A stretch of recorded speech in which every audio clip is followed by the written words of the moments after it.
नमस्कार दोस्तों, उत्तर प्रदेश के सांसदों का लेखा जोखा देने वाली इस सीरीज के 7वें एपिसोड में आपका स्वागत है। और आप सब जानते हैं कि हम एक एपिसोड में 4 लोकसभा सांसदों का लेखा जोखा आपके सामने पेश कर रहे हैं। ये सीरीज हमने इसलिए शुरू की है क्योंकि नरेंद्र मोदी सरकार का जो दूसरा टर्म है उसके 3 साल मई महीने में होने जा रहे हैं।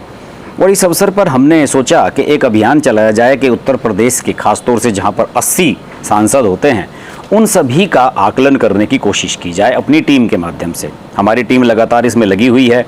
हम लोग ईमेल के माध्यम से, सोशल मीडिया के माध्यम से, टेलीफोन के माध्यम से, मोबाइल के माध्यम से और जिन क्षेत्रों के सांसद के बारे में हम लेखा जोखा लेकर आ रहे हैं उस क्षेत्र का जो अखबार हैं उनके माध्यम से और वहाँ के मौजूद लोगों के माध्यम से हम सब लोग एक रिपोर्ट तैयार कर रहे हैं।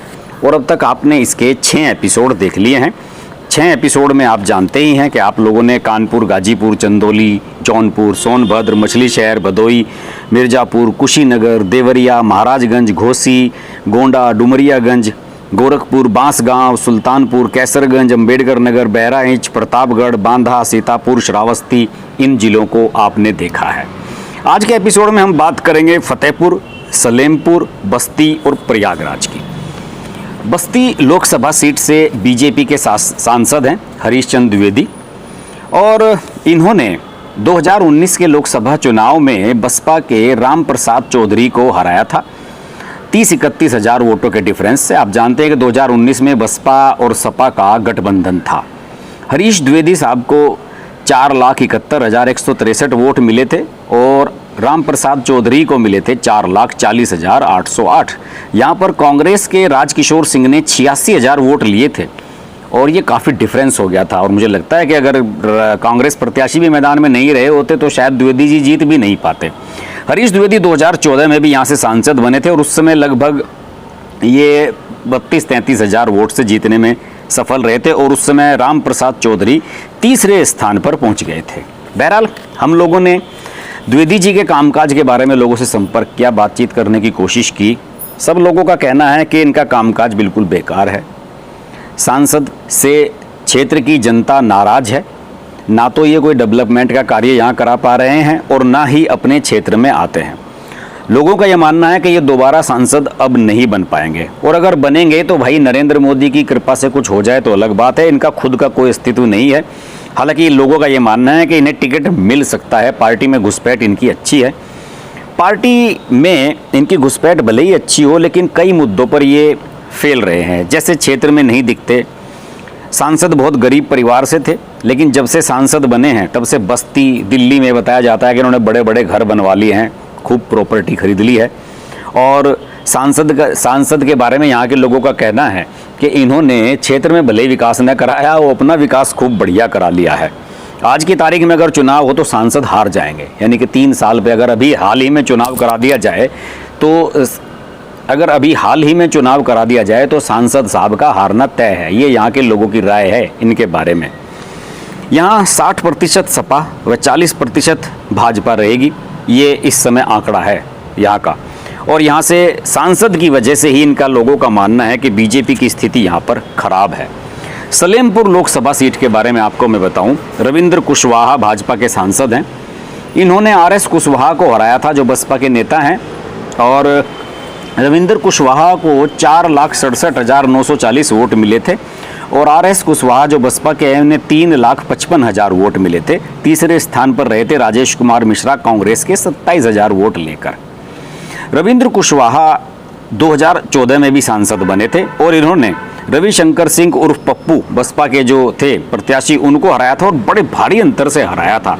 लेकिन पिछले चुनाव में ये अंतर थोड़ा सा कम हुआ है। हालांकि 1 लाख वोटों से ये जीतने में सफल पिछली बार भी रहे थे। यहाँ सांसद के कामकाज से जनता नाराज है।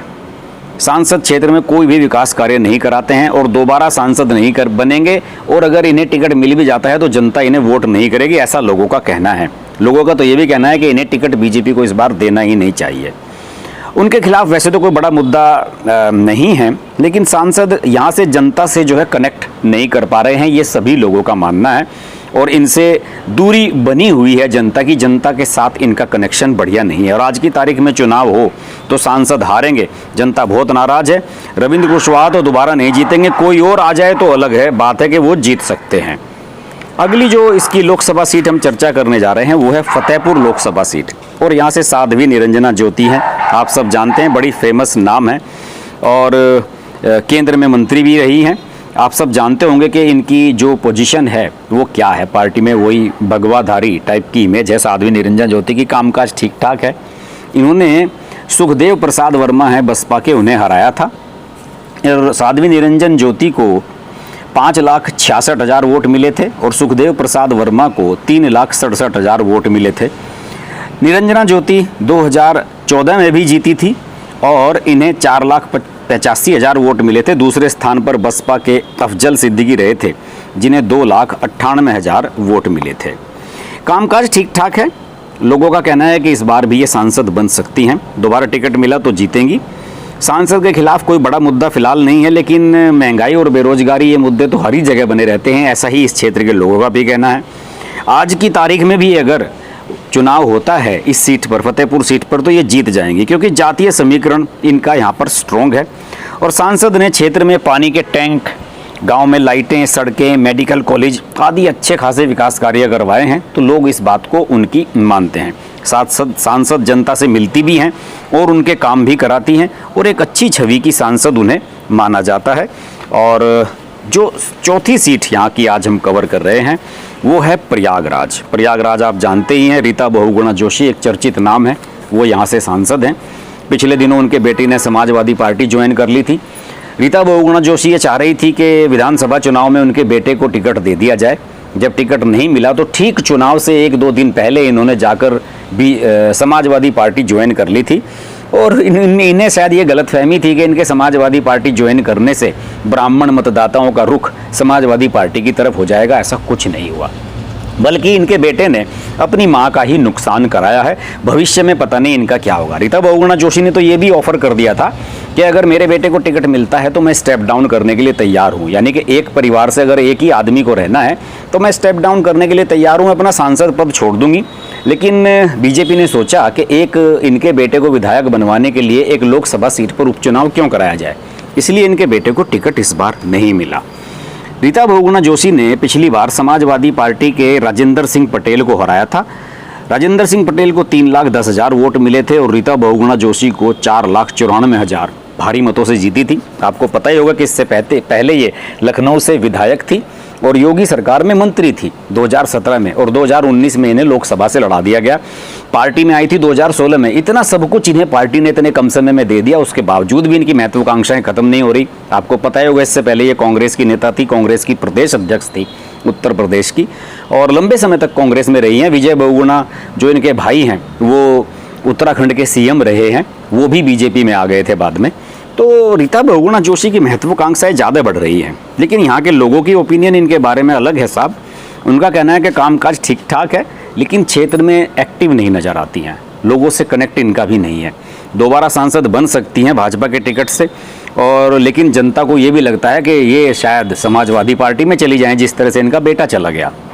सांसद के खिलाफ अगर किसी खास बड़े मुद्दे की बात करें तो ये है कि अपने बेटे के लिए टिकट मांग रही थी और उनका बेटा सपा में चला गया, और अब जनता को भी ये लगता है कि ये सपा में जा सकती हैं। इन्होंने विधानसभा चुनाव में प्रयागराज के भाजपा प्रत्याशियों को हराने के लिए बहुत प्रयास किए, लेकिन कामयाब नहीं हुई। और इनकी कोशिश तो यही थी कि इनके क्षेत्र में हार जाएं बीजेपी के प्रत्याशी, ऐसा वहाँ की पब्लिक के बीच में इनके बारे में ओपिनियन बनी है। लेकिन आज की तारीख में यहाँ बीजेपी की पोजीशन प्रयागराज में बढ़िया है, प्रयागराज में बीजेपी ही जीतेगी। इन्होंने क्षेत्र में सड़कें, नाली, सोलर लाइट्स लगवाने का कामकाज किया है। और इस बार भाजपा के लिए नंद गोपाल नंदी वे उनकी पत्नी अभिलाषा अच्छा चेहरा हो सकती हैं। कोई और भारी प्रत्याशी भी आ सकता है। यहाँ के लोगों ने ये भी बताया है कि नंद गोपाल नंदी जो अभी इस समय योगी सरकार में शायद ये मंत्री भी हैं, तो इनके बारे में लोगों का कहना है कि यहाँ पर अगर इसे आजमाया जाए किसी और को तो उन्हें आजमाया जा सकता है। बहरहाल जैसे जैसे हमारा सर्वे आगे बढ़ रहा है हम ये देख रहे हैं कि लोगों की ओपिनियन सांसदों के बारे में ज़्यादा बढ़िया है नहीं।